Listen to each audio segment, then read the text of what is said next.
All this work. This is a year's worth of mining in this little cup right here, and I really want it to work. Well, I've been dreaming of this for 20 years. I have traveled to Baltimore Knife and Sword in Maryland with my 4.5 ounces of gold that I've mined, smelted, and refined back in Washington.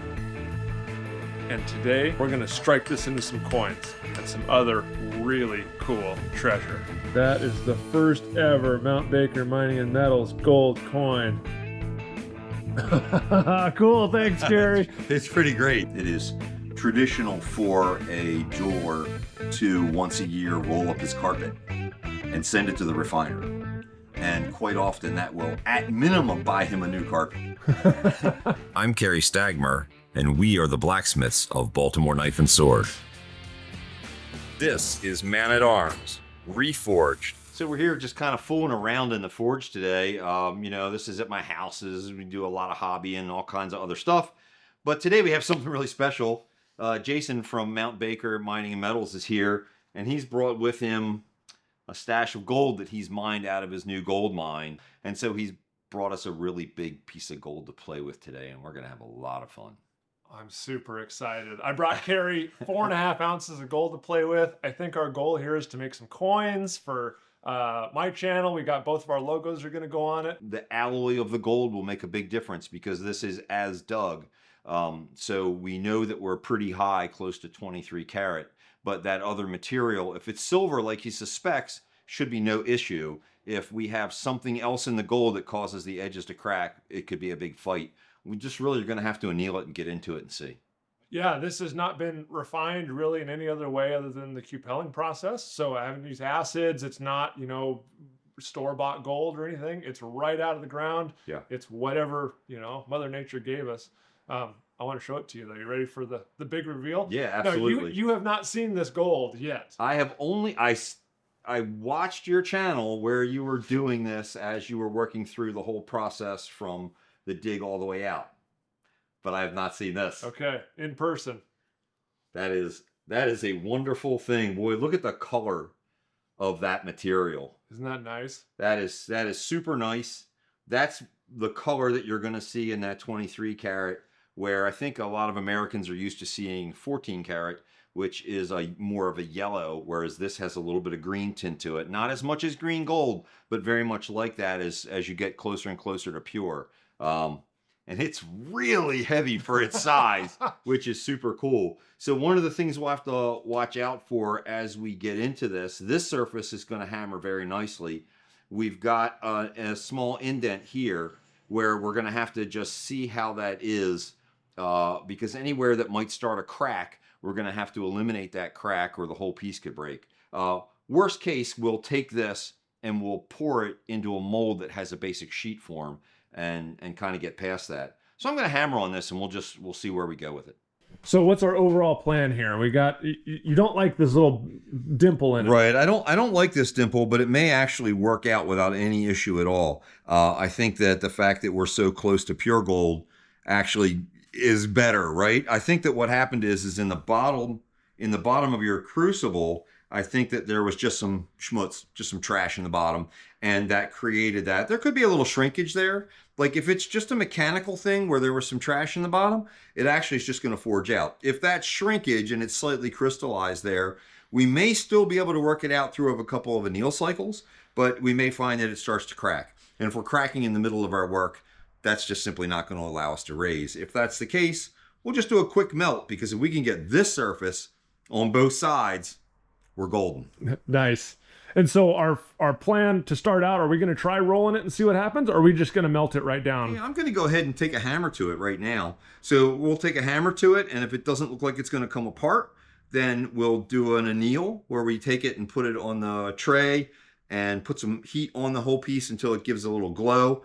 Quench it into water. That will soften it, so it's the reverse of what you normally see me do where we're working with steel. We can quench into water and it's hard. So we're going to quench this non-ferrous material, will be soft afterwards.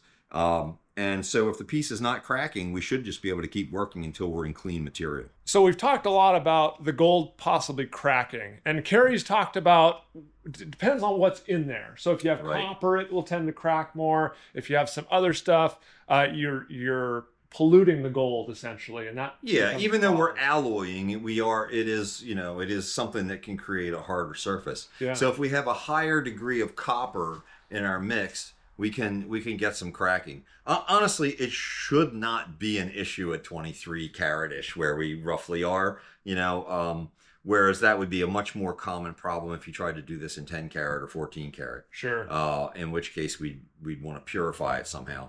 Well, I don't think we have to worry about that. And typically what happens in the 14 karat, 18 karat gold world is they'll mix it with silver and or copper. And the refining process that I've done with the cupelling is it basically, you take all the metals that will oxidize out. So I put it in a environment that's about 1850 degrees Fahrenheit. The gold becomes molten, and any base metals, iron, bismuth, lead, copper, that comes to the surface in that oxygenated environment, they oxidize and it forms a film on top of the gold. And my refining process, it constantly pulls that oxide film away until you're left with just the precious metals, just the silver, gold, and any platinum group metals. So unlike working with 14 karat or 18 karat that has copper purposely mixed in, we've removed all of that. And so the hope is that those problem metals that could be alloyed in there are completely gone, and we're dealing with just gold and and if it is platinum, which you would think might be harder, platinum's very soft, and so if we do have platinum or palladium group or iridium or anything like that, that really shouldn't give us a problem at these levels. If you were much higher in that to create white gold, if you were creating white gold that was platinum based, that's a little more difficult, but even then I don't think we'll have any problem. It's really nickel is really the worst thing. So if we've got nickel, that would be a bit of a problem, but I would think that the cupel would pull nickel. It should pull nickel out as well. So we should be good to go. Cross your fingers for us. I'm hopeful here. Then the laser can really. So this is our little die. This is our top die. And you made that the other night with your laser. Cool. So we're using a 50 watt Raycus laser. They were fairly expensive when I bought one, about $6,000. Even a 50 watt today is probably only about $4,000 to buy. So really inexpensive to be able to make this die. And so this is a hardened piece of tool steel, and we pre-harden it. It used to be you would cut the die and then you would harden it afterwards, and you had to be very careful with scale and things like that on the die, because then you lose your fine detail, like the small lettering. But using the laser, we can put a little fan on it and just go ahead and run it after it's already hard, and we don't have to worry about any scale or any of the surface afterwards or polishing. Everything can be done on the laser. You could even mirror polish the background if you wanted. The laser itself can do all the polishing for you. Really? So yeah, it's absolutely amazing. It's amazing that you can afford one. It's like, just purchase, make something. Like And so when Hindi gets here, we'll make one. And are these the lasers here? Yeah. So we'll be working right on this laser, and this is the other side of the die. So we'll start. That die was just like that, and it ran probably about a half hour to get that depth just like that. We can't go any deeper because when we're stamping the gold, we don't want it to stick down inside of the piece. We want it to basically make that form and be able to pop the coin out. Right. And our goal is about 1/10 of an ounce coin, somewhere in that range. About 1/10 of an ounce. We're actually not going to weigh them to be exact, but that would be something that could be done. But just knowing the exact thickness and the exact size, we're going to use a punch to cut them out, so they'll all have exactly the same size. They'll be punched at 5/8, which is slightly undersized from a normally minted 1/10. So we'll go with a little bit more thickness, and that should allow us to be closer to the actual weight. And then we can certainly go from there, and you can weigh them and mark each one. Yeah, plus or minus or whatever. Yep. And so this is copper, obviously, but this is this copper would give us an idea. And so this die will slide down into here. You can see the exposed die. We've overcut the sides of this so that we can get the coins out if they were as big as 1 inch, which we can show you some designs there. And then the other design will go on top, and you would put the coin in between, set these down, and then we'll set this in a big screw press that'll come down with, 40 tons of pressure, and it'll mint that for us. And you were saying earlier that coins like to be struck, not pressed. It depends. If you have a bigger piece and you need to get that high-end detail, you want to really strike that piece if you can. Or if you have enough pressure, it doesn't really make any difference. Yeah. One or the other. If you can get big enough, it'll do the trick for you. Gotcha. Yeah. And the other way to do it, I've seen it done with a hammer, where you set up a little jig and you just whack it. You could strike this. This is actually we did this for Ubisoft. I can show you some of the dies and coins we did for Ubisoft, where we took this to Ubisoft Forward back in June of last year, and went ahead there and struck. While we were there, we struck coins and handed them out that had the logo for the game. Cool. So we did that right there live for people, where we used a sledgehammer and struck them. Right in their office. Here's some coins we made for you. Oh, cool. Yeah, right. We were at an outside event, but yeah, it was the same thing. Yeah, like at a big theater. Awesome. Yeah. And so this thing there's a little optic laser in here, and it just. Bzzz, yep, and exactly. You're not actually. This is a test that I did to give you an idea. So this is just a test in copper, which doesn't cut as well as steel. So that these are not struck. These are actually cut from the laser. I just wanted to be able to take a look at it and make sure that all the lettering was showing. Mm-hmm. And then I cut them in steel. If I had a piece of steel scrap sitting here, I would have used that instead.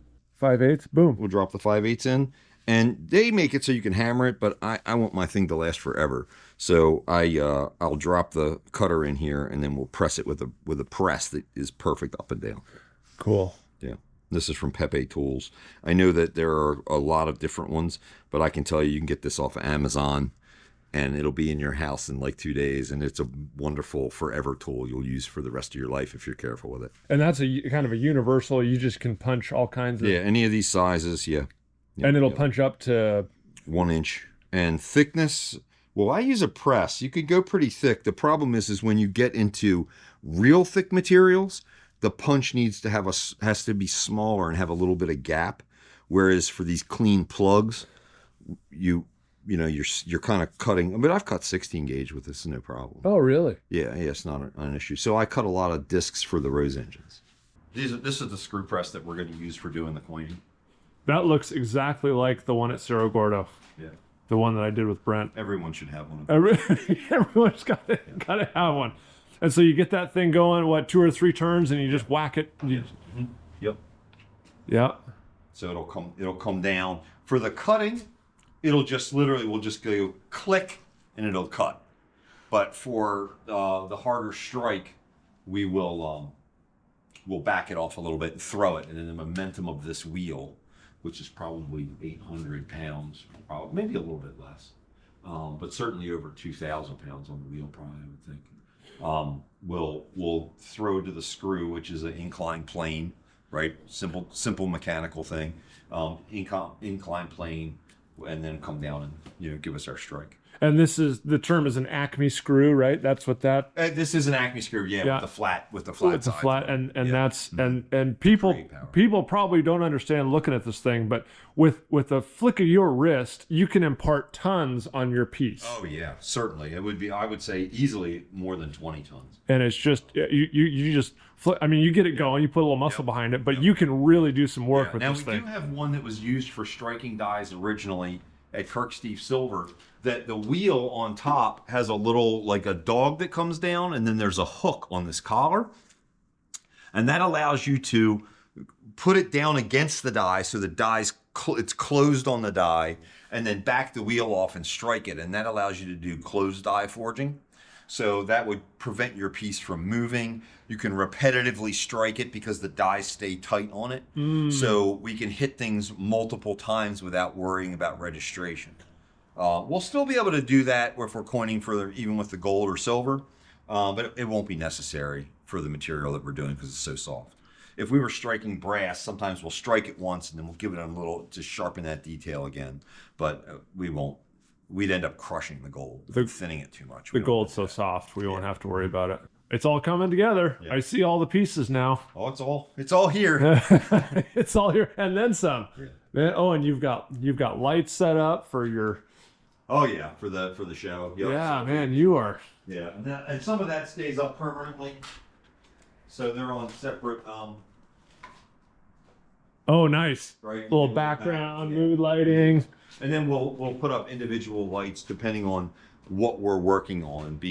We're going to hot light onto an anvil, or we're going to backlight the power hammer, or anything like that. So. And your channel is? Both the All Me channel for the Man at Arms show, and the thing that we're putting more of this kind of information on Baltimore Knife and Sword. So on YouTube, Baltimore Knife and Sword. Baltimore Knife and Sword is the channel, and you've got 6, 8, 10 people working for you. There are usually at least 10 people here on a regular basis. Yeah. And you're doing swords, knives, weapons. Medieval swords, knives, Renaissance, anything from Roman to Renaissance.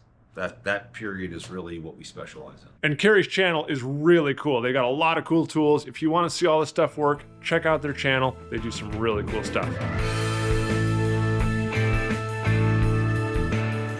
Feel free to come over here too. Yeah, I mean, that broom can go over that. Get it out of our way here. This room was like piled double this before. We're trying to get this to be like a studio space for that. Yeah, I know. My place is the same. Everywhere's a storage room. Yeah, that's why. Honestly, that's part of why I felt comfortable bringing you out here. You've seen my shop, most my of my space. Not all, but most of my jeweler friends, there's no fucking dust in their place. Oh, I know. Like those Rose engines I have. There's people who own those things. They're watchmakers. There's no fucking dust. All their projects have got little glass domes sat over them, and like they come here and they're like, "What is this fucking pit of despair? Let me rescue these machines for me."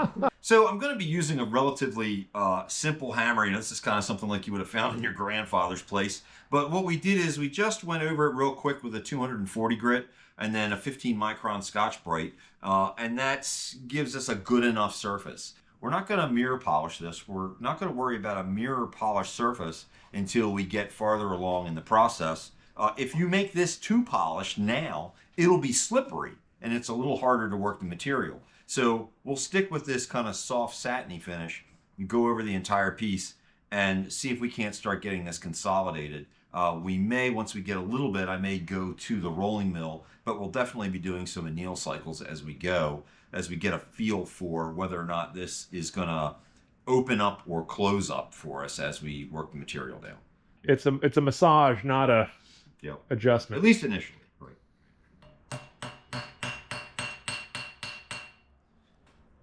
You can see just even from just touching it now, how much that shows consolidation on the surface. So as we get over the entire piece, that's really what we're going to be getting. But one thing that we noticed right off the bat, that light strike created a crack. So we're almost definitely going to have to go through a anneal and remelt on this, because that's definitely going to fight us otherwise. Fucking thing cracked. Right away. Just like that. Is it because of the crystal structure, you think, or impurities? Yeah. Well, we're going to remelt it and find out. Because I did not hit it hard. No, I watched it. I did, yeah, I noticed. Yeah. So now we know we have a fight ahead for us. So I think we're going to have to go ahead. I'm going to hammer just a little bit to get more of a feel. But we're definitely going to have to remelt this right away to see where we're going to go with it. All right, now let's see if we can just... yes. Nice.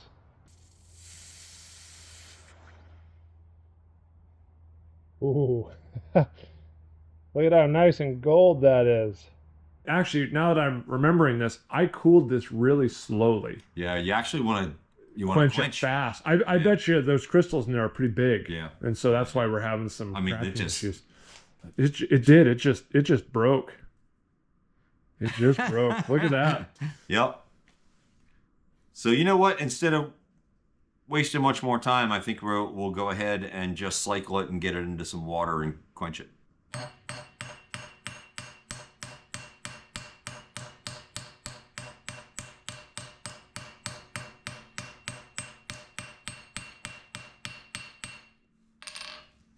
So yeah, same thing. It's just splitting all on the edge, yeah.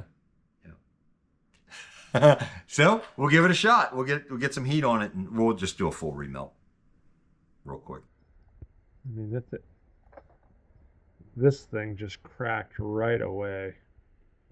Just every spot that he tapped on it, it just started cracking. Kerry says we will conquer this problem though, so I have high hopes that we can make this work. We just got to get these big crystals out of here. Well, the first problem has come to light. Kerry just did some really light tapping on that button and it cracked. It's cracking all around the radius of our button. We think that is because I cooled it very, very slowly and those gold crystals grew fairly large. And so that every one of those gold crystals has a weak spot in between them. And so that's what's causing our cracking. I'm not a blacksmith or a metal worker at all.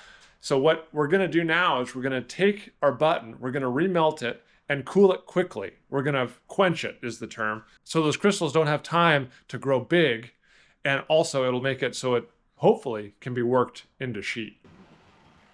We're breaking out the torch. We've got our acetylene bottle. I'm going to get this stuff melted down. So I'm going to add a little bit of anhydrous borax just to keep this clean. It's probably clean enough it doesn't really need it, but there's no negative to it. We'll add a little bit. If we were doing a lot, or if we were doing a quantity of bronze, not only would I add borax, but I'd add a little bit of glass, and that would keep oxygen off the surface. So I've got a tip on my acetylene torch, and just going to give that a shot, and we're going to try and get this button just molten initially, let it congeal basically, harden, and then we'll pull it out of there, anneal it, quench it in water, and then we'll try the whole hammering process again.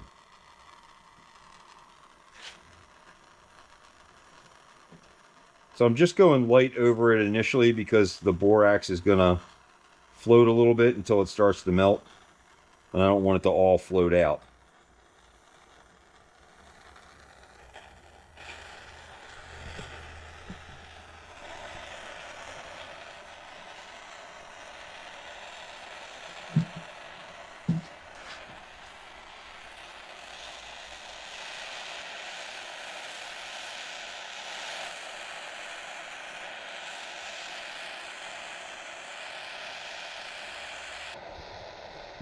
Yeah, you see the whole thing start to drop. And that's what we're really looking for. We want those whole areas to, like, where it broke to kind of go liquid.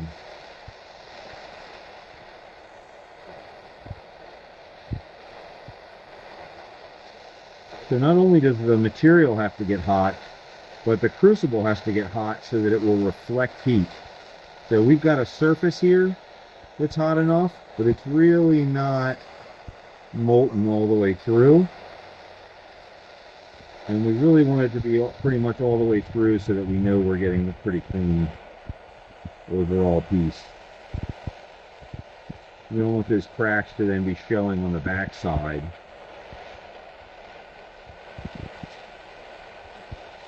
We want this whole button to kind of drop for us and give us molten.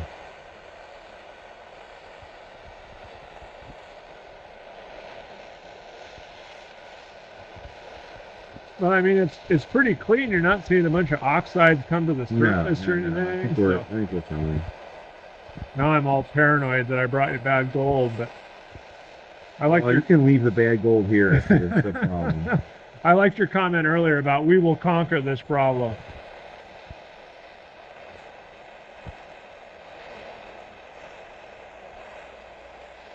Yeah, our crucible is not as hot as the gold at this point. Right. So I'm hoping that we have enough with just this torch. If not, I'll have to get one of the other more aggressive torches. We've done a little bit bigger torch here. Between the melting dish and the gold, it was just a lot of mass to get hot. So we might dual wield the torches. This one might be enough. We'll have to see. So right now, if I tried to take it out, it would just tear into pieces. So we want to let it come down, and we're going to cycle that temperature back up to where it just has a little bit of glow, and that should soften our material. Say that one more time? We're going to let it come down and solidify so that it pretty much reaches the point where it loses color, and then we're going to take it out of the crucible and bring it up to temperature where it just starts to glow. We're really targeting 11 or 1200 degrees. And then quench it into cold water, and that will soften the piece. Should get us past this cracking phase. This is a year's worth of mining in this little cup right here. and I really want it to work. We're running into a few problems here. Let me show you our bead. This is after melting, and we're still just getting all sorts of cracks. On the back side, we're having these big bubbles show up. So now we're wondering if there's still impurities in there that are maybe causing the cracking. So we're going to bring in the electromelt. Is that what you call this? This electromelt, yep. So this will allow us to melt in a completely clean, pure carbon crucible, and that will remove all the oxygen from the piece as we go. Be very clean, and then we're going to pour into a sheet mold, and hopefully that gets us past this ingot problem. We also have a larger ingot mold that we can pour into, but I think that we'll go right for the sheet and see if we can't get a basic thick sheet out of it first. Let's try it. We got to try something because this isn't working. Well, we're trying to track down the problem here with our brittle gold, and when it's in this carbon crucible, our hope is that the carbon can draw the oxygen out of there if we have any oxygen or oxides that will reduce all those metals back into metallic form, and we'll have a nice clean alloy. Right now, the only thing we can think of is we have oxide contamination, or there's some other metal in the alloy that's causing it to be brittle. However, the cupelling process should have cleaned up all the base metals and left us with just precious metals. So our only thought at this point is we have a little bit of oxide contamination, and hopefully this carbon crucible will clean that up.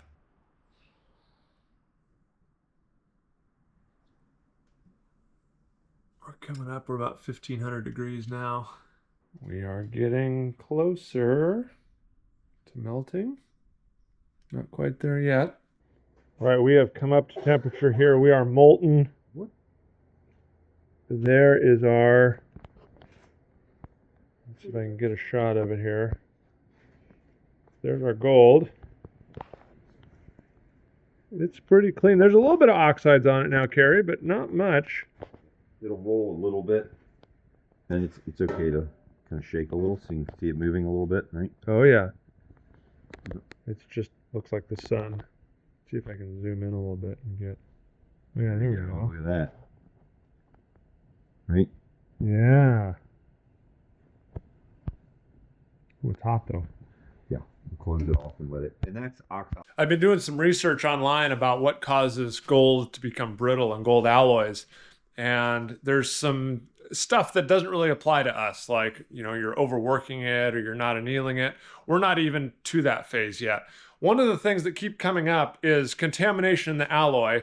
My ore is pretty clean. It doesn't have lead in it. It doesn't have galena. It doesn't have a lot of copper. It has some iron. I'm wondering at this point if the cupelling process isn't good enough at removing some of those base metals. Lead seems to be a problem. I read online that as much as 0.01% of lead can cause cracking and brittleness. I shouldn't have any lead, but I do have bismuth. I remember we used bismuth as a collector metal, and that was part of the cupelling process instead of lead. And my concern is that the bismuth is causing the cracking issues. I don't know if there's a good way for us to clean that at this point. Typically you use acids and you can get a really, really high purity gold. My concern is that I've brought essentially contaminated alloy to Kerry and we're kind of stuck with it. If you guys have any suggestions on how to salvage this alloy or clean it better, leave me a comment down below. Because I really want to solve this problem, because I really, really want to make some coins from this whole process.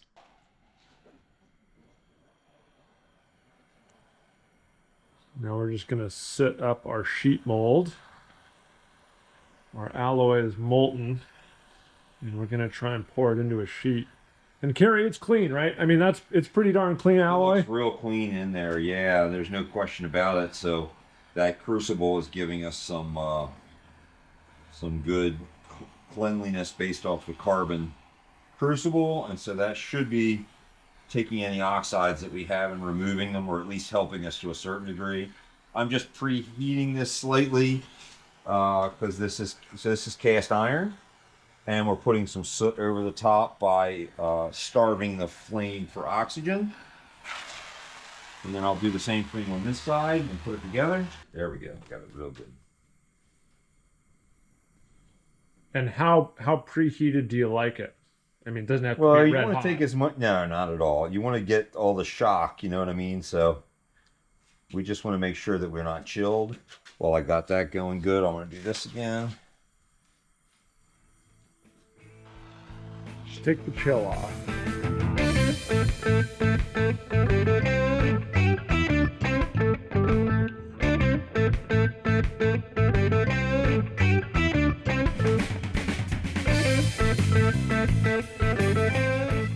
How'd that pour go for you, Kerry?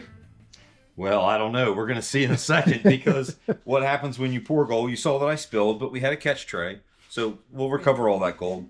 But gold pours so quickly that we know we had 4 ounces of gold when we started, but we didn't have 4 ounces of spill. So the rest is in there. But man, you just don't see it. It just goes right in and it's there. So what we're hoping is that this sheet will be clean enough for us to be able to roll and get a better feel for why it's breaking.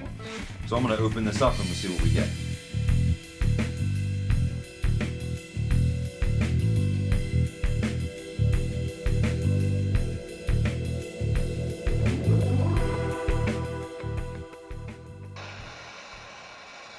So we're going through the annealing process, trying to keep that gold from cracking. But our first little test, we didn't get any cracks. Well, we didn't get any cracks increasing in size. So we're encouraged that we can roll this out if we don't have any cracks form at the beginning.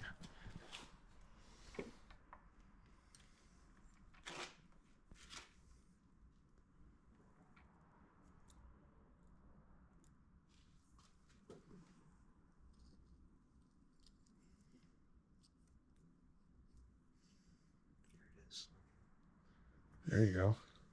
Nice. Oh yeah, that moved it for sure. But no cracks. Or not yet. Well, let's hit it again. I mean, we do have a crack right there. Really? I can catch it with my fingernail. This was our other piece. We got pretty darn flat.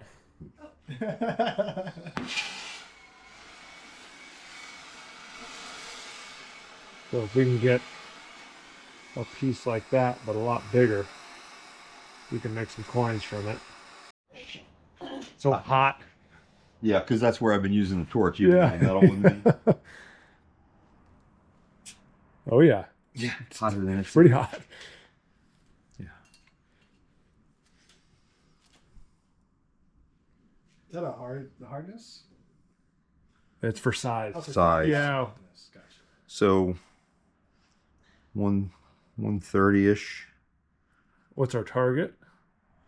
119, so not far off of that. yeah. So that's not going to be big enough. No. You know? How big a round coin do you want?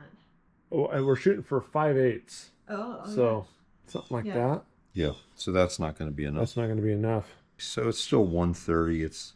It's around where we want our target. Yeah. So by the time we trimmed, we'd definitely want something. More substantial. Yeah. And you moved all the gold off of here. Okay, good. Okay, so I guess we play with the big boy, right? I think so. So deceptively. Have you held that bar We yet? did. Yeah. We did. Yeah. We It's- were like, Yeah. what? There's so much metal here, right? It's deceptively heavy, huh? Impossible. All right, we're moving on to our bar. Kerry's getting it trimmed up and cleaned up a little bit, but we're gonna try and roll this into a sheet we can use for coins. We're all, I don't know, everybody. I'm holding my breath for sure that we get something out of this. We had some pretty good luck with these small little rounds. We could get them pretty darn flat without the cracks migrating.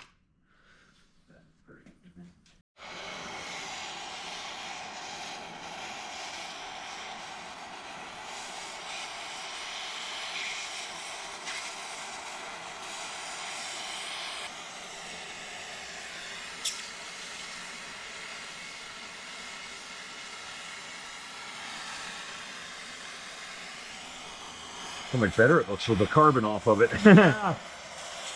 I can kind of see that green color you're talking about now. Yeah.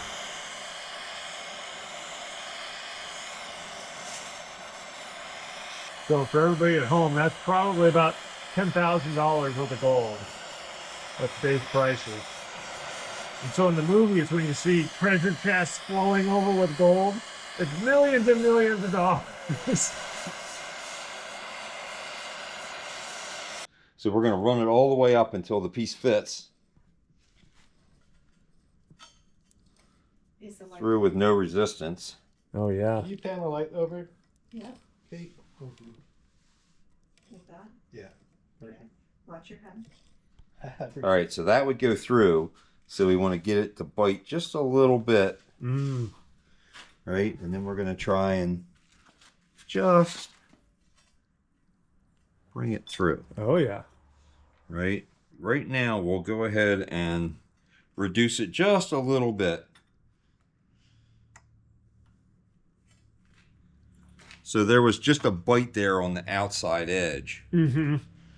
Right, so we're gonna, yeah, so we'll try and take a bigger bite here.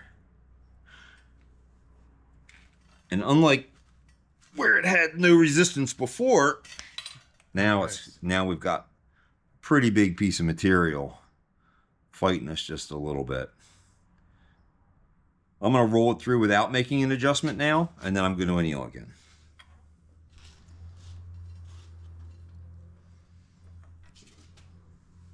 So you can already see the brightness of the rolls starting to come through, where we begin to get flash on there.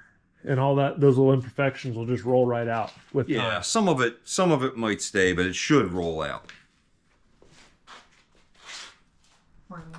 It'll start to get big looking soon. You know, like it looks small right now. Right. You can really draw that metal out and make it a...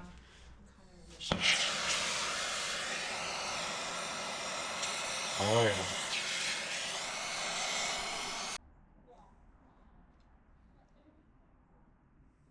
About halfway, or twice as much as we need, huh? Yeah, but not bad. It's coming. Here's our update. If we're shooting for, yeah, I think we need to be in like the 130 range.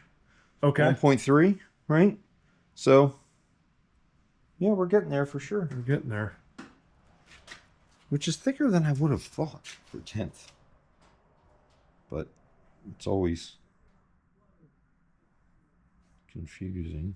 It's coming. Good news is we're not cracking. It's got an interesting surface. But if it's only surface, right, it'll come out. But if it was only surface, I feel like it would already be gone. That's the only thing. I see.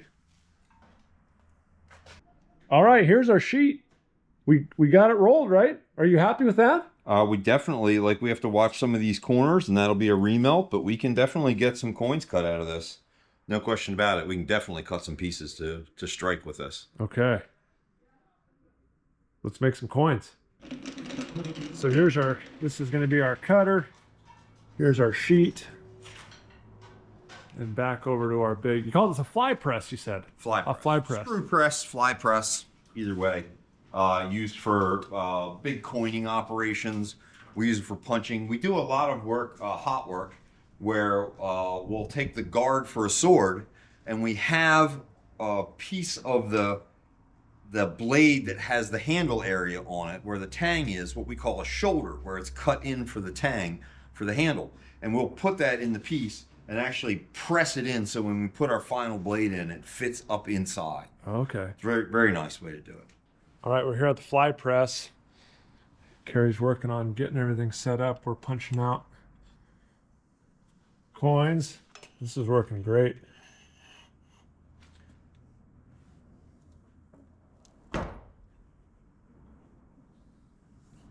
And he pulls out the die. And there's our coin sitting right there, a little blank. Beautiful. I'm just making a gold coin stack right there. Quite get one out of there. Oh, it's so close.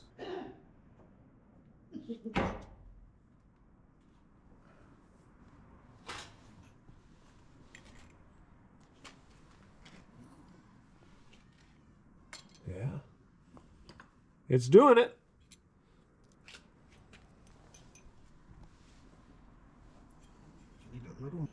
Yeah, looks good. Sorry, you don't. I'll keep you from. Oh, okay, thank you.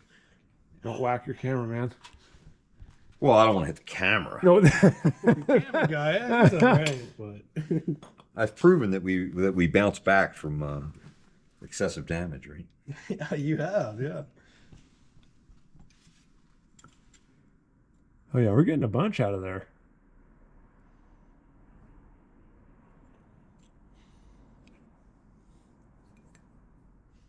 Yeah.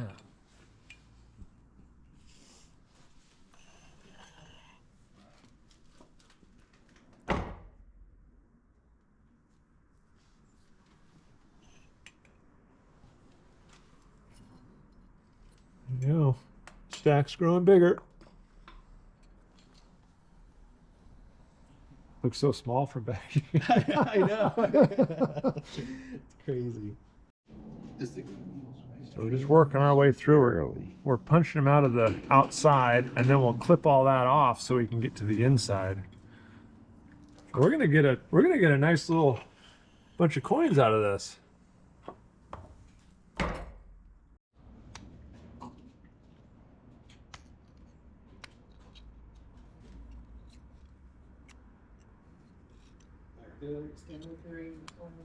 Just cutting gold. You need to still play. That's all. That's great. What? Hey, don't look over here.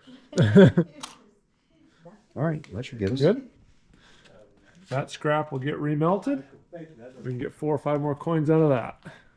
When this is going, don't look at it through there. Look at it through your camera. Okay. Yeah. But we're using the laser now to work on the bottom die.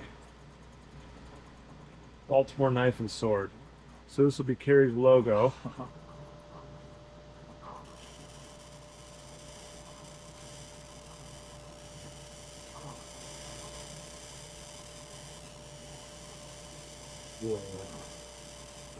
Wow. Incredible, right? That's incredible. And you could write on the gold and just dust it, so you're not actually losing gold. You just leave the surface, but we're gonna cut in and get some depth, and then that'll strike into the coin. That is wild.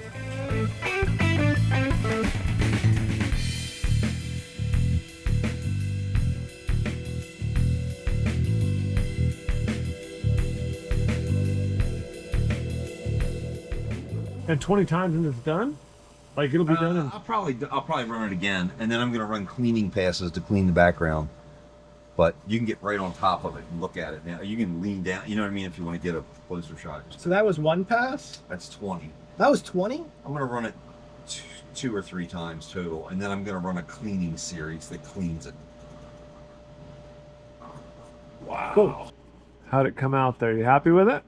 Yeah, it looks pretty good. It needs to be somewhat bold, right? So we'll have to see how this is. It'll get better as we strike because the oxidation on the surfaces that are left will start to go away. Oh yeah. As we're striking.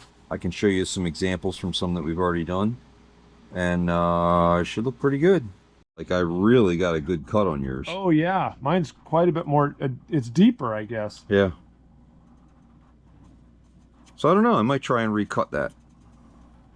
But we don't have to come up with the logo. I think I changed the interval and the way it ran. So I think I will recut this, but I'll have to sand it to recut it. Yeah, because our coins are thicker than I thought. So we should have plenty of metal to get into the nooks and crannies.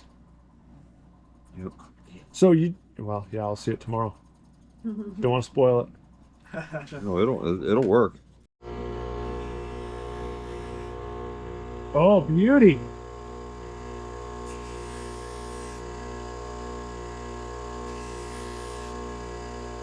Ooh, Hot. that looks nice.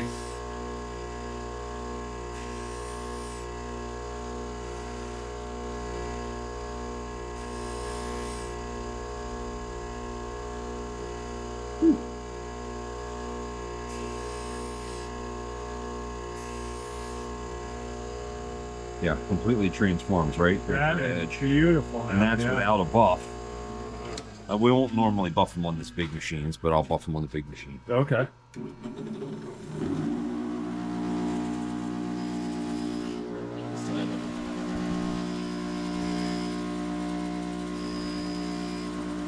I don't want it to go flying, but Boy, it's just polished on the. That is really beautiful. so we'll use the one that's in for that. But there you, I mean, there you go. That's like satin, Yeah, and then there's your bright gold, man. right?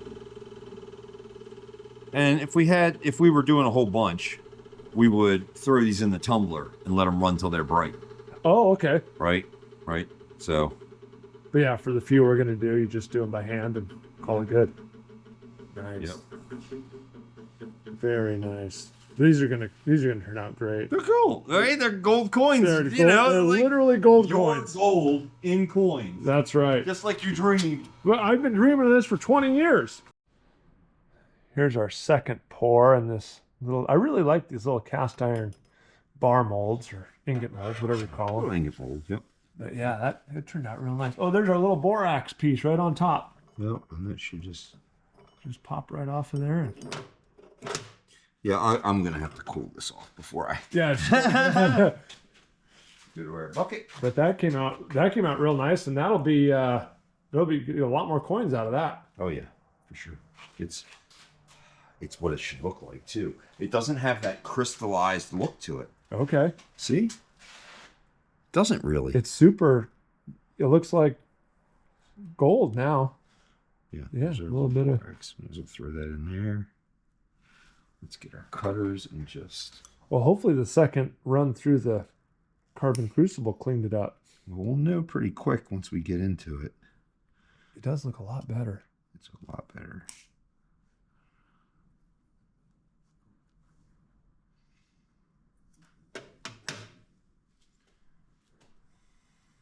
Looks a lot better. There's no micro cracking on the surface. It's just not there. So it cleaned it up. Even again, and a little bit of borax in there. Boy, that's maybe not as much gold as we had to start with, but there's a significant amount there. Yeah, yeah. Certainly more than an ounce, I'd say. Yeah. Right, so let's do a quench cycle. All right, we rolled it out. We punched another, I think that's 8 coins there. We were still getting a little bit of cracking issues right here. That's why we left that spot blank. So I'm really thinking there's just a hair's breadth of bismuth or tellurium in there, and it's really causing us problems. So when I get back home with whatever leftovers we have, I'm going to work real hard to try and get this refined to much better than it is now. So I got some work ahead of me because we don't want to have these problems anymore. Yeah, just making a satin finish. Okay.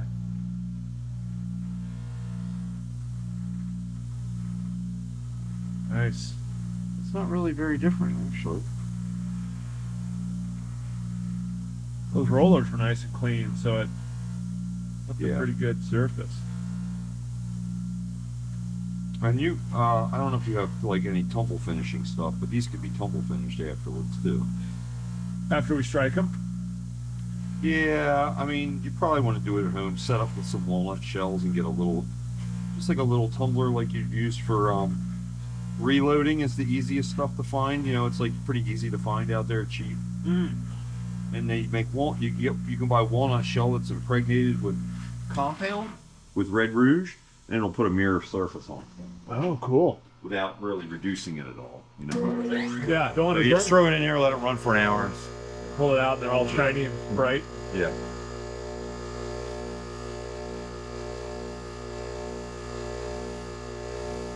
Well, that goes pretty quick. Boy, it gets really hot though. Does it? Yeah. That makes a nice rim. Whew. Pulled off quick in this weather. Those are going to be nice coins.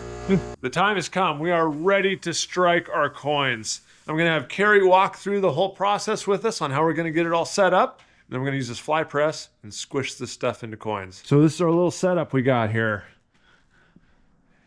Oh yeah, your die on top. Right, and then Very we'll nice. have the Mount Baker die. And the lettering is, of course, reversed because we're striking.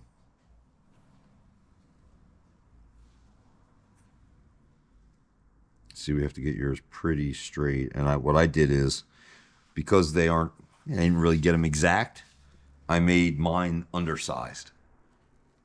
Oh, the logo. So yeah, it'll so it might be a little off, but it'll be on the coin. yeah. Yeah. And, you know, that's our thickness, so we should...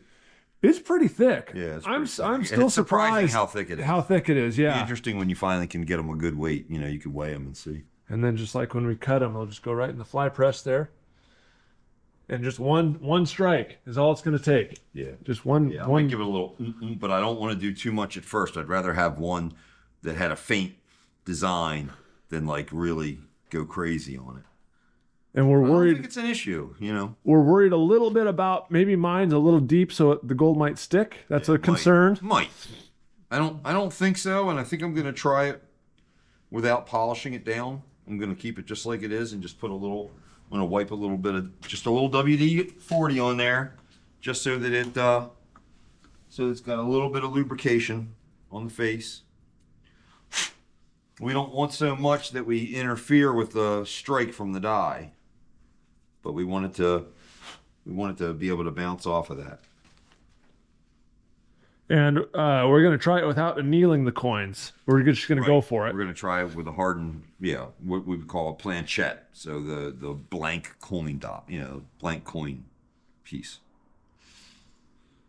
We're gonna try it till it works. Oh yeah, we'll get it. No, we'll get it. We've done much larger ones in hard brass, and so we know if we can do a bigger one, it's pounds per square inch. So it's definitely gonna do it. We're gonna get a coin today for sure. We're gonna get a bunch of coins. Here's our first attempt, and it looks like the Mount Baker mining and metal die is too deep, and so it's caught our coin. So we're trying to figure out how to get this thing out of here. Chisel didn't work very well. We're gonna try a little heat.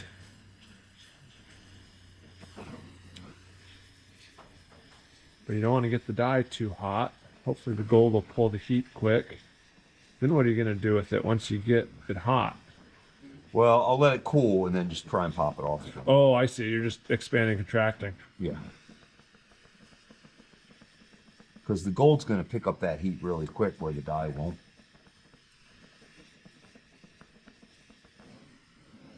Because the die's got so much mass.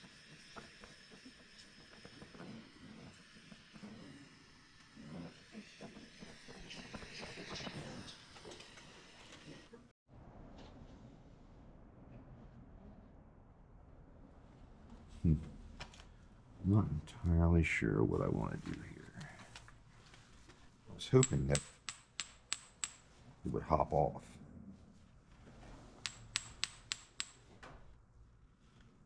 We're okay at that temperature, but I don't want to get any hotter.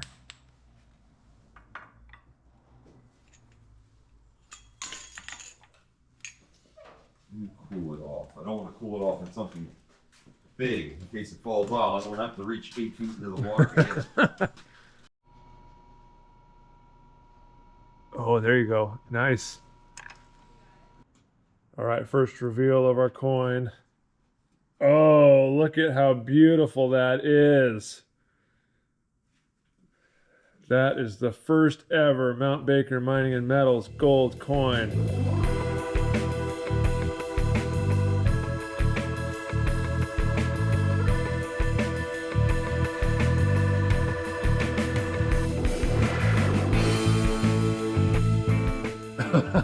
Cool, thanks, Kerry. It's pretty great. That rad. Impression is really good. That is a beautiful, beautiful coin. I think we continue to do it this way and we don't polish this. It's just beautiful. Like the lettering is the thing that is so spectacular, right? It's tiny. I mean, it could be less deep. Well, I'm going to leave it up to you. Whatever you think is the best method here. We're working out our. Wait for them.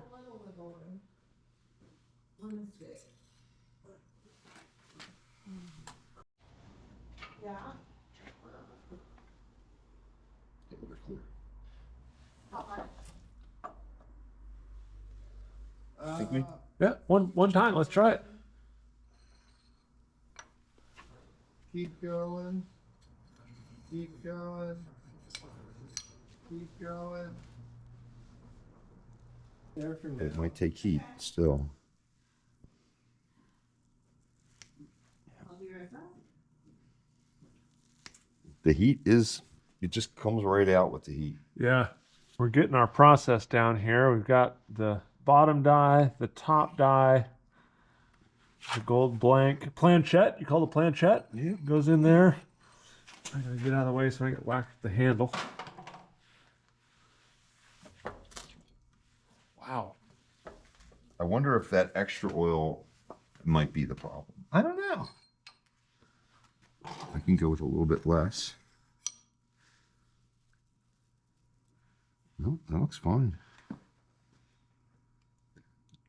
Could use a little more. It could use a little more oomph on the Baltimore Knife logo.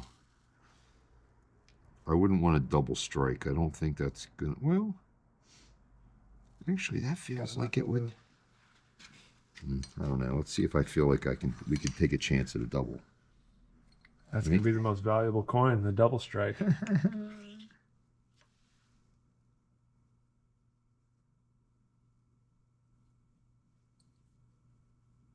feels like it. Let's see if it's a double or not. Let's do it.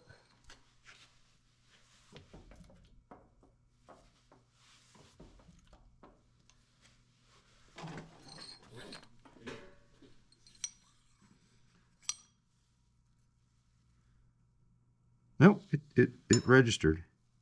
Nice. Yeah. That's quite a bit more defined too than. Yeah, and look how far we are in. Like we thinned the whole coin in.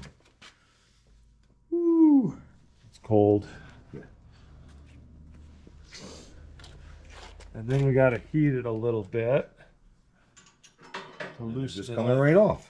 Yeah, and then they just pop right off. Yeah, you want to take this handle from me when you get done.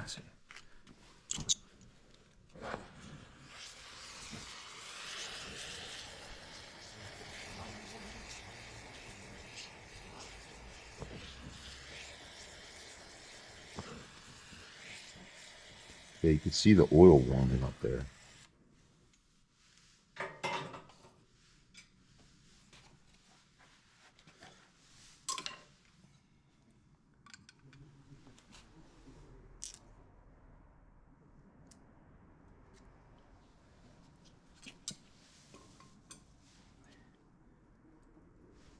And they pop right off. There's our coin. That's working fine, so. That's working very well. You consume many that it's a problem. Watch your shoulder. All you gotta do is really get whacked with one of these once, and then you'll be more careful. Beautiful. Maybe I have experience with that. And they go right over here in the coin cup. Blanks, Yep. coins, extra gold. Ready for a blank here. Blank. I'm holding up production. Henry, are you good with lights? You want to change anything? Oh, no, I'm good. Thank you, Kate.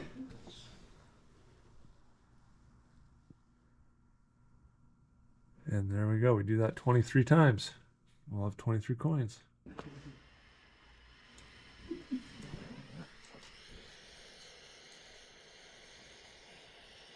It was slick when it popped off. I could do that every time. Yeah.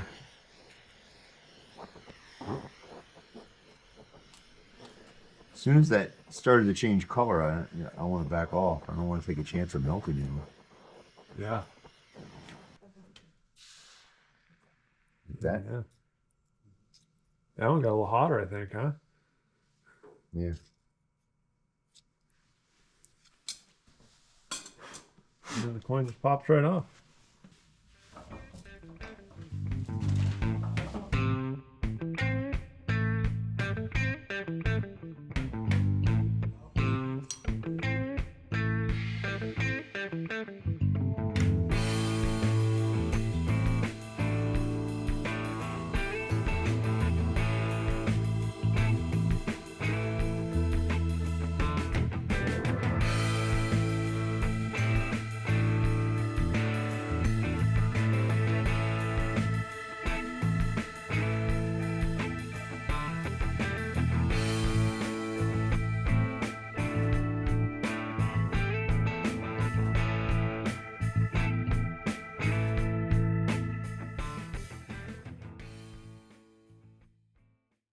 We finished striking all of our coins. We're buffing the edges a little bit, and I've just got a Dixie cup full of gold coins. It's so cool. I want to give a big thank you to Kerry for helping me out with this process. I've learned some amazing stuff here, and I had a really, really great time. What I'm going to do now is I'm going to take my coins back home. I'm going to get a tumbler and some walnut shells. I'm going to try and buff them up and get them really, really nice and polished. Make them look really, really good. So thanks everybody for watching. I hope you enjoyed this video. We'll see you on the next one. And if you guys are interested in buying one of these gold coins, they are listed on eBay right now. I've got a link in the description below, so check them out. I think I've only got 23 coins at this point, and I think they're gonna go really, really fast. So if you want one, grab one right now.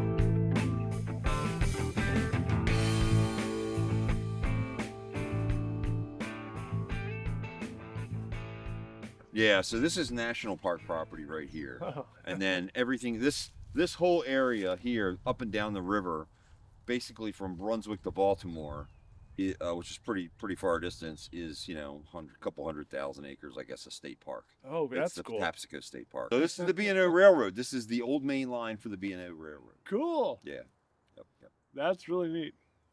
So since we had Jason here, and he's a mining guy, there just happens to be what I'm told was a copper mine originally that's walking distance from the shop here at Baltimore Knife.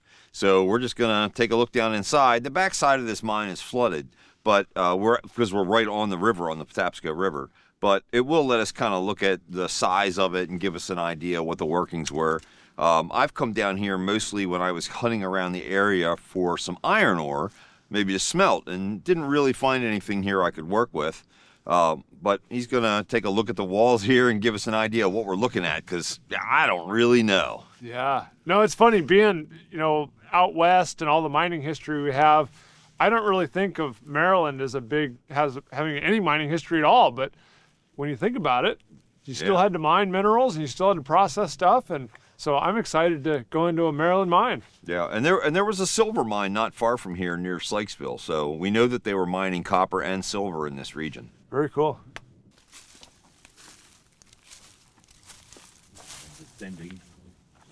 So the first thing I'm seeing is these little quartz stringers along here, and this is what I look for in my mine. Quartz typically holds a lot of precious metals and copper and silver, so that's a really interesting first indication. And then the rock type is looks like a lightly metamorphosed sedimentary rock, which just is kind of a fancy way of saying this used to be mud and dirt that's been squished into a rock.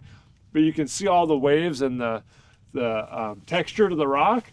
And a lot of times during that metamorphism process, it would consolidate the minerals and the metals into these little quartz stringers. So that's, I mean, we're in the right looking spot. We're in the right zone. So, and then looking back down into the workings, this drift is huge. The old mines in the West, they made holes just big enough they could stand up in, like 5 feet high or to the back. And this one's like 15 feet tall. It's huge. I've never seen a mine like this.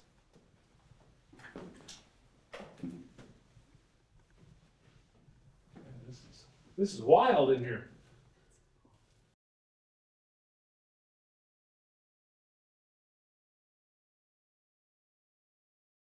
There's an old drill hole. That's the steel they were using.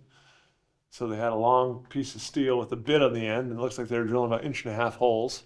So this would be considered a drift mine. So we're in the drift of the mine, and the ceiling is called the back. So the back in this mine is a little bit dodgy because it's this shaly, slaty stuff, and it's over time, it's just pieces of rock have fallen off. And I don't know if you can see it in the light, but there's just piles of rock that have come off the back, and you don't want to get hit in the head with that stuff. So, and then the sides of the drift are called the ribs. So we have the left and right rib, and then all the way at the back here, maybe another 50 or 75 feet, is called the working face. And that's where the miners would work, and they'd be drilling out the working face, drilling out their holes in a very specific pattern that they would load with explosives, blast it, and then they'd come in and they'd muck out all the rock out towards the portal, dump it into the dump pile, and they'd, if there's any ore in there, they'd hand sort the muck once they got it out into the light so they could see the minerals, the copper, whatever they were mining.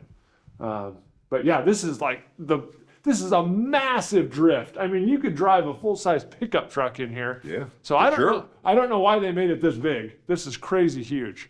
But I mean, just think about how much rock that is to move. Yeah. It's unbelievable.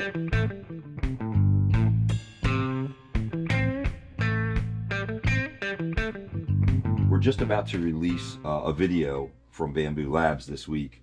And what we're doing here is we create a internal piece for the handle on a dagger that is then wire wrapped over the top. And we used to do these in wood, but wood doesn't last the same way that these solid ABS printings do. And they also already have the holes where we're gonna put the wire in and then twist the wire around this to get that look of a medieval sword handle. And it has exactly the tang shape of the handle of the knife or the blade that go in here is exactly set up for what we need. So these actually fit very true and very tight to the finished piece. Nice. Yeah. So this is something that we print on a regular basis. And how long does it take to print those 6? Because these are solid, they actually take about 8 hours to print 6 of these. Wow. And this machine runs 24 hours a day. We basically never, this Bamboo Lab machine runs 24 hours a day. It is just fantastic. We've had earlier versions of 3D printers, and they always kind of felt like learning toys. But the Bamboo Lab X1 Carbon is a serious machine, moneymaker. And we have a friend who introduced this to us at Galactic Armory, where they do a lot of like Star Wars and gaming stuff and helmets and printings like that. They have 70 of them. Wow. That run 24 hours. And they just run and run and run and run. So full-time people that are just resetting printers. Yeah. Printing product for them. Yep. Wow. Yeah, That's well, neat. we got a lot of tools here. So this first layer is just basically what it lays down to then stick to this textured plate. And that allows us to have the handles standing vertical like you saw. And then this just gets thrown away. And this is a test print where the printer figures out that whether or not everything is printing correctly before it goes into the actual work. So we just take that off. Sometimes we have to clean this or wash it off. We should be able to we'll use a little bit of the glue that they use. That's a heat-based glue because it heats this background. And so we'll just give it a little touch. You don't have to do this with some of the different plastics, but ABS likes to have a little bit of glue on it, especially when you're printing solid because the print's going to be so long. And this is a magnetic table. So you line it up, drop it in place, close this. Let me see if the file is here or if I have to. Oh, that should be my file.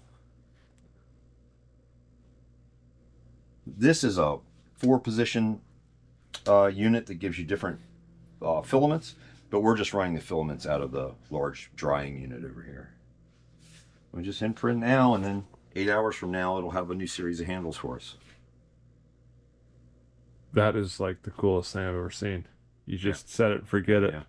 And if we had a product that was, you know, modern age or space age or whatever, we could have a handle that would be completely printed and the plastic could show. But obviously we don't want to show even ABS, a high quality handle. We still don't want to show that on a medieval piece. So these will be either leather covered or they'll like have a chain wrap over the whole surface of the piece.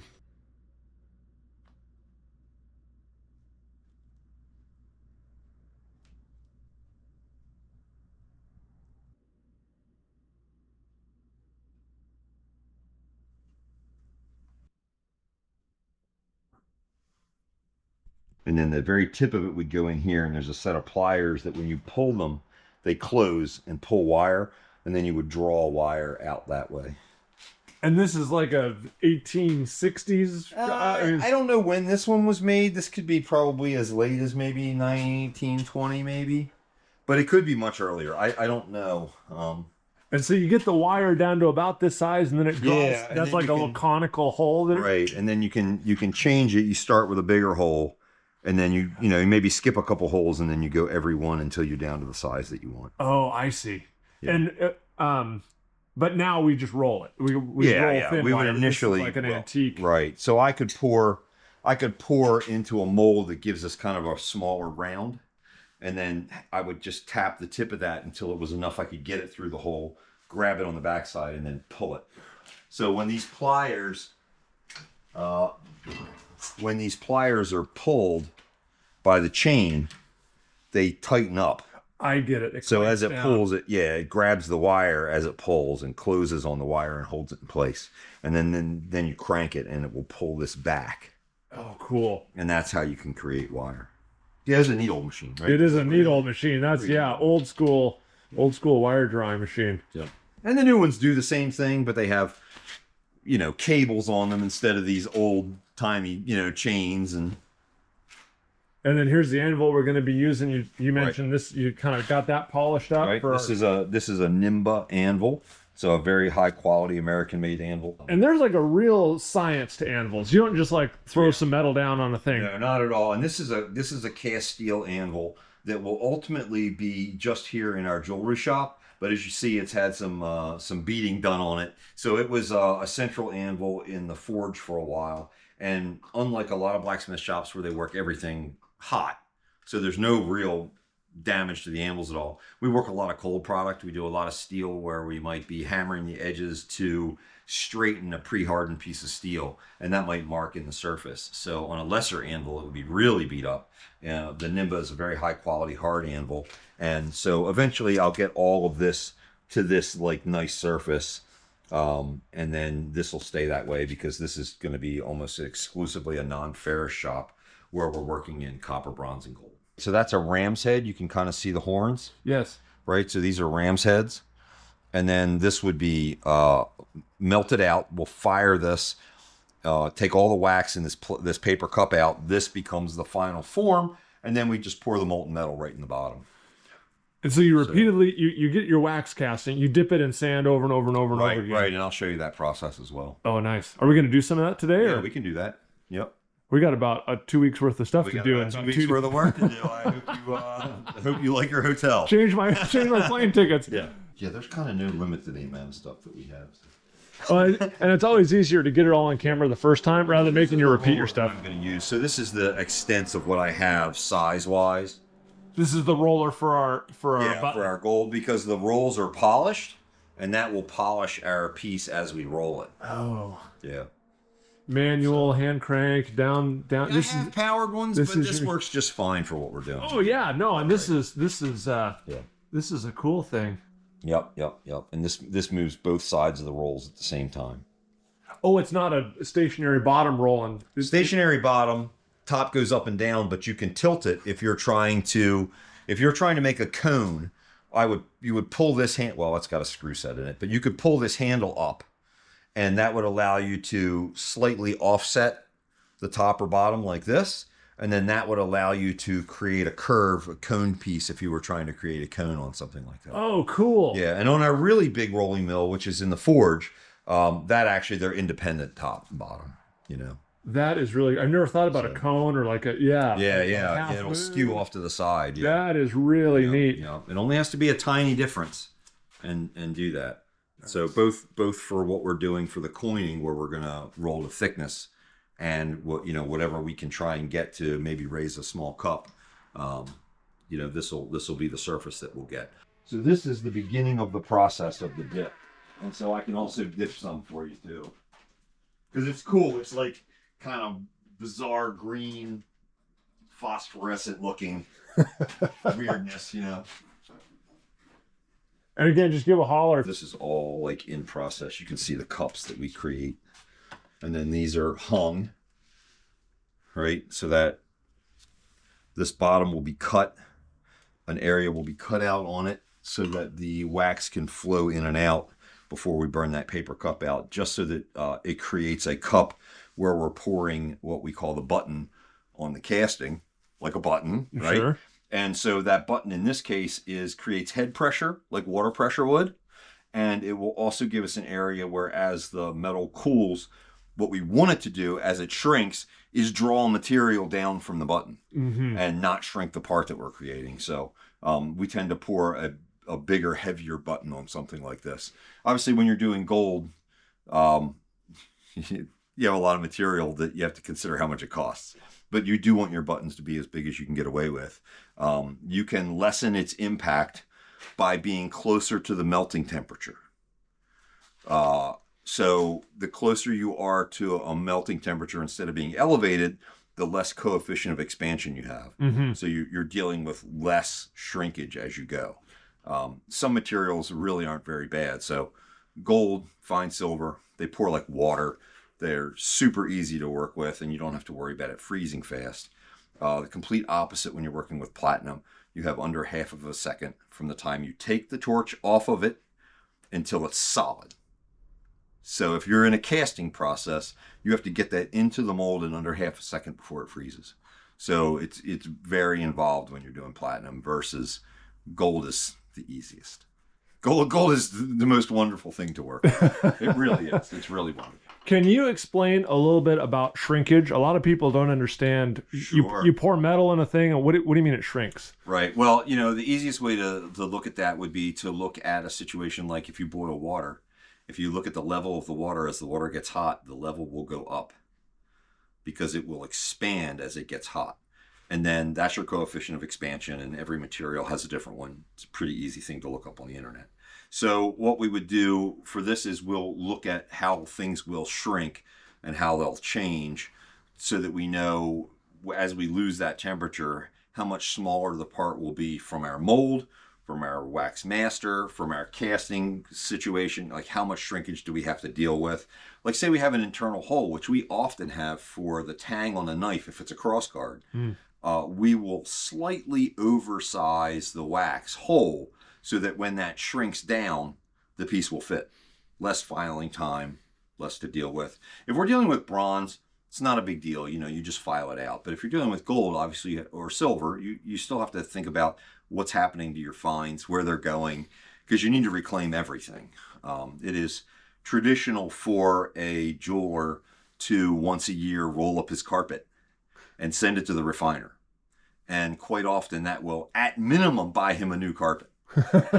But usually there's a fair amount. If you're doing a lot of jewelry, your filings will end up, on the floor and in the carpet and in your hands and your gloves and your buffing wheels, and all of that stuff can go back to the refiner to be reclaimed. And with something like this, you were talking about having a reservoir of molten metal. Right. So right. As it shrinks, it pulls from this rather than the piece. Exactly. Yeah. Exactly. So we can minimize that shrinkage by having a larger button. Once again, that's thankfully less of an issue in gold, but it's also far more costly in gold to have a large button, because then you end up with, say you have 1 or 2 ounces of gold that you always have in the buttons and sprue, then you have to, the first time you have to spend a ton of money, and you can use it over and over again, obviously, especially if you're adding clean gold to it each time. That kind of helps refine that.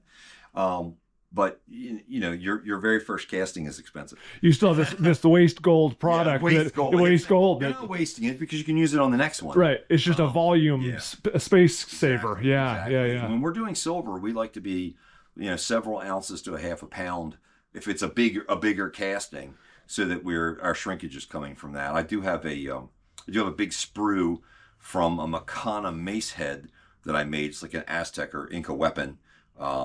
That's just a mace head that we did in solid silver, and so we do have the sprue from that. I can show you what we did because it's a really big piece. Sure.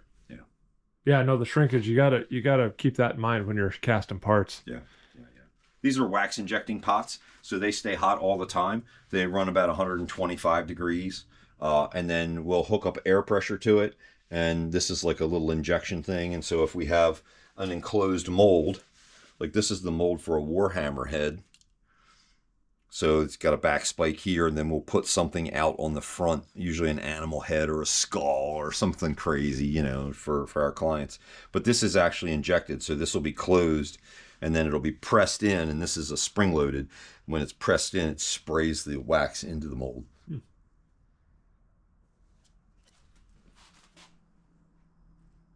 You got some cool stuff. Never ends. And there's always something new to try, right? Oh, yeah. Yeah. Yep. We call this our Kraken series. Nice. So we do that in a couple of different sizes and swords and. I wanted to get this Warhammer head. This is from the cast you showed us earlier. Right. So we took one of those and cut this head off, and then made a mold of the back, so that we could make them in bronze, because we make all bronze ones.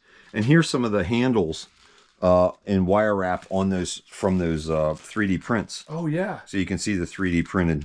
Oh, as a piece there. form. Right. And so this is a handle for an upcoming sword that we're doing. And it's just wrapped in... Instead of over wood. It's brass wire or something. Yeah, brass. And right over the plastic. And it just lasts longer, more durable. Yeah, exactly. All the stuff. Yeah. Less defect. Yeah. And if somebody wants something historical and they want it on wood, we're perfectly happy to do that. Yeah. Most. Here's a really fancy one. He hid this from me. I hadn't even seen this. And this could be silver wire or something. I mean, you can silver. do any silver, stainless, or whatever we're working at the time. So you can take any custom job. If someone can dream it, you can make it. Absolutely. Yeah, absolutely. Yeah, very, very talented group of artists here. Very, very talented group. And there's some, machined parts that are prepped for our standard sword line. And then some of it is, very elaborate, where, here's a cast bronze wolf head that, that we would show. And this would be that would be on a counterweight for a sword usually. And this would be something that was that dipping process you showed us exactly. For the so form. we poured, we cast this ourselves. Yep. You got a lot of cool stuff going. Never stops. Never ends. We're going into the cool room. Which, if you see it on the television show or on the YouTube, it looks huge. It's not really huge, but it's pretty good size. But this will give you an idea. This is our rolling mill. So this is a pretty substantial size rolling mill. The rolls are 9x7, and it's 15 horsepower. So we can brush this off. We could run the gold through it. But this surface that you see with the light rust from where we do the steel work, that will show in the gold. So we would have to keep the gold probably at least double what we want for the final thickness before we would go to the chromed rolls and run it through there, so that we'd have that fine polish on the end. But this would reduce the material faster. We'll just have to see how much the gold fights me. If it doesn't fight me, we'll stay on the small by hand version. If it fights me a whole bunch and I want to put some power behind it, we'll stick it in here. It could also be forged on a power hammer. Just beat that.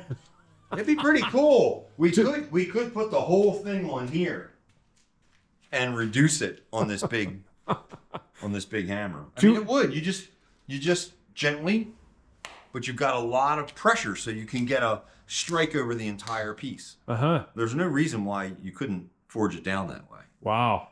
It just is a little more extreme. That seems. Yeah. If we were talking about 10 ounces, we were trying to make a bigger disc out of something like that, or 7 ounces, we were going to make a big disc. I would do it almost exclusively on this hammer. Really? Or that hammer. That's an old 1890s mechanical hammer. That hammer is set up with the top die is basically like a sledgehammer.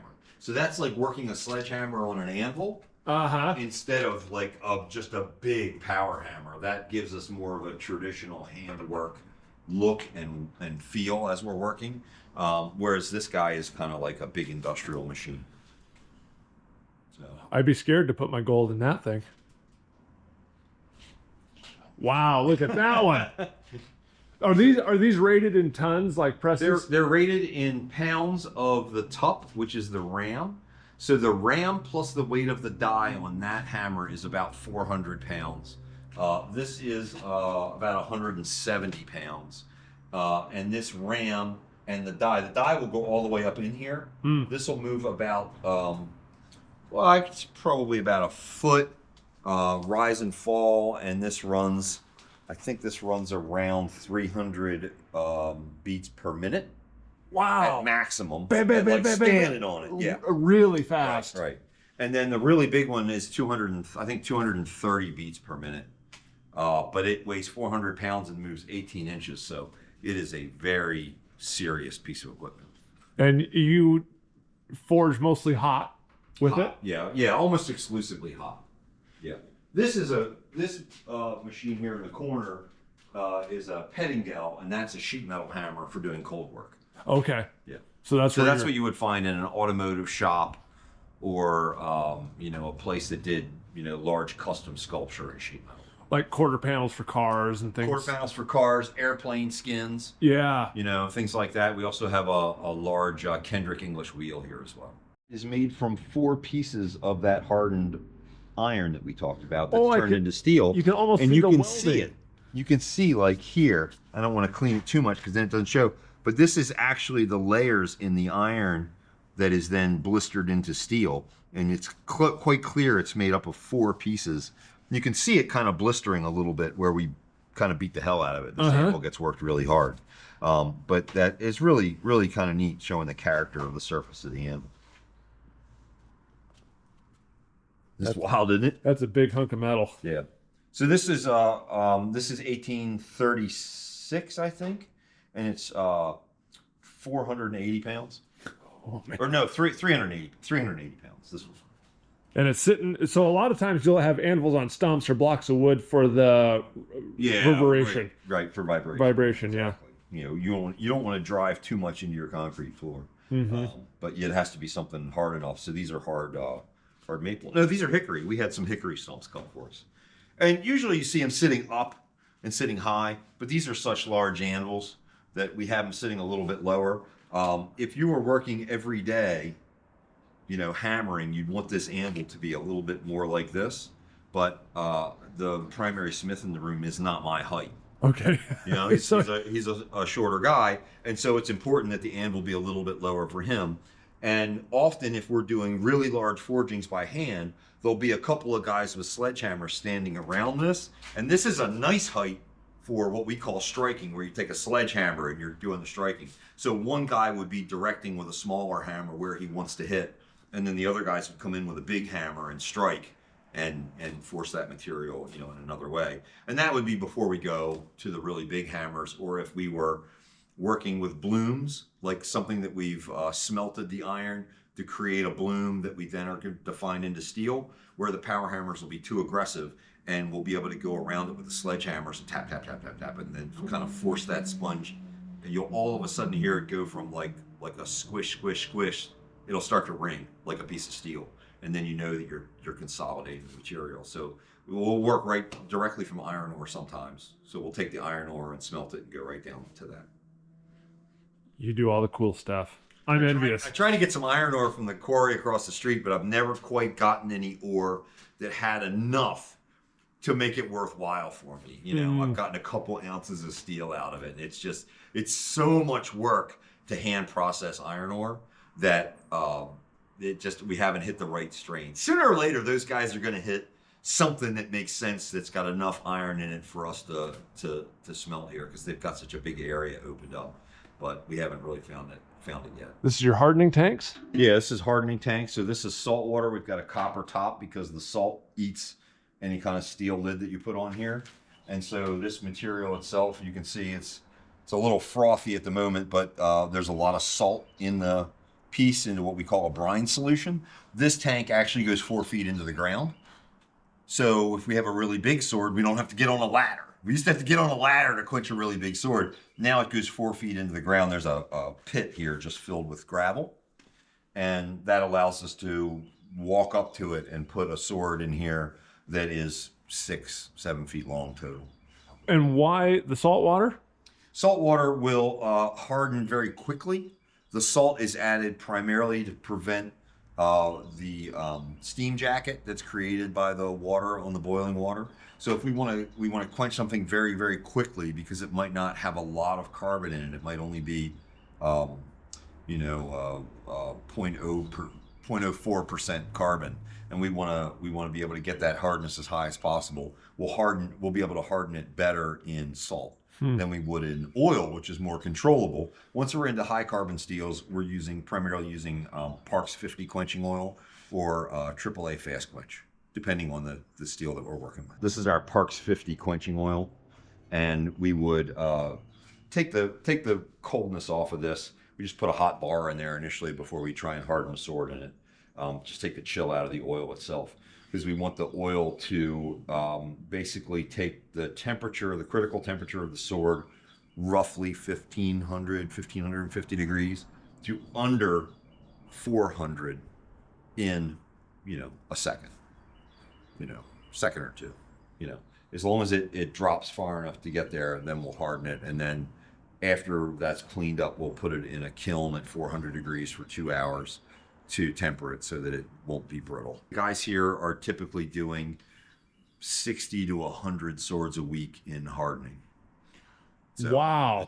One guy, while he does a lot of our other forging, Kevin is heat treating our swords, and he's 3 days a week heat treating. Yeah, a lot to it. It's hard making a sword. I don't know. We do a lot of them, but yeah, I mean, it takes a certain amount of skill, and like I said, every artist here has the ability to pretty much do every process, and then we kind of switch off. Or if anybody needs help, where they need a second set of hands or something like that, there's always somebody here who knows what they're doing to step in and help out.